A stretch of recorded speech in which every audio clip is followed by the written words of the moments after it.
Ça fait longtemps qu'on n'a pas vlogué sur Dallas. Quoi de mieux de le faire directement sur le site, directement au ranch de la famille Ewing.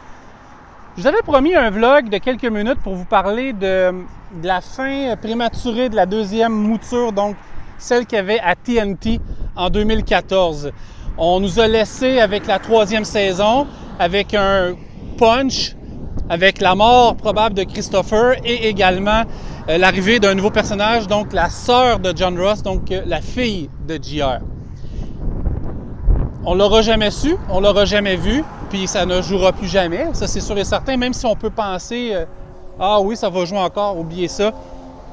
Peut-être un spécial à un moment donné, mais la plupart des comédiens, bon, soit qui sont décédés ou ça a dépassé 80 ans. Ce serait étonnant. Mais quand même, peut-être la nouvelle génération, mais tout ça aurait rapport avec des codes d'écoute, puis les codes d'écoute, malheureusement, n'ont pas été au rendez-vous dans cette deuxième vie de Dallas.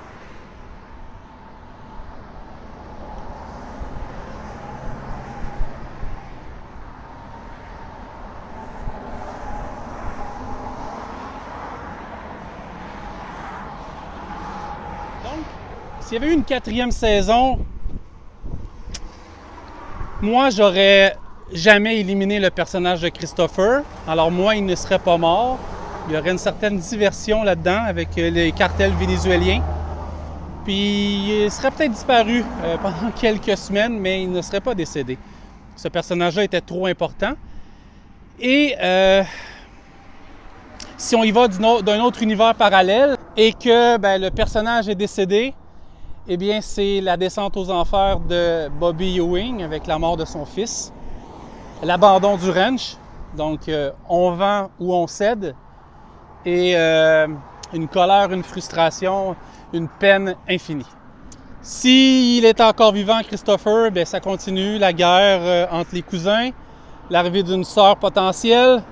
Je ne ramènerai pas des personnages tels le Priscilla Presley ou tout ça, c'est terminé, ça vaut pas la peine.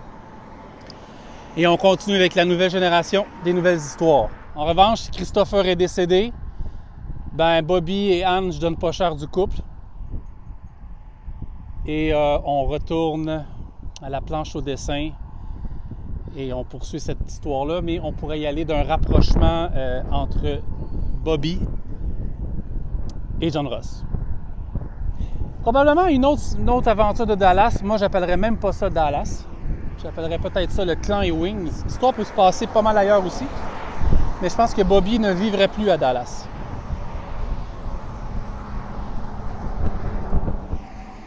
Bref, Dallas va rester dans l'histoire de 14 saisons, 3 téléfilms, plus 3 autres saisons dans les années 10, 2000, 2010, 2011, 2012, 2013, 2014.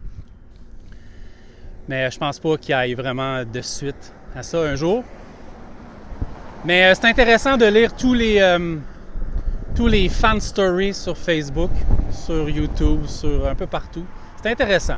Bref, moi, dans deux univers parallèles, Christopher il est pas mort, ça se poursuit.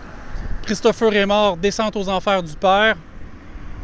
Va-t-il même survivre à la mort de son fils, dans le sens qu'il pourrait être peiné ou détruit complètement. On perd son fils, c'est ça que ça donne, hein? Donc, c'était ma petite analyse. J'ai jamais été fan de fan story, mais il y en a quelques-uns qui sont bons pour Dallas. Mais de grâce, épargnez-moi les personnages des années 80, comme des Priscilla Presley, tout ça. C'est beau. Nouvelle génération, des nouveaux personnages, chapeautés par Linda Gray et Patrick Duffy, c'est ça Dallas. Les autres sont décédés, on peut pas. Mais, ouais, c'est ça. C'était Francis, en direct du ranch South Fork à Parker, au Texas, près de Dallas.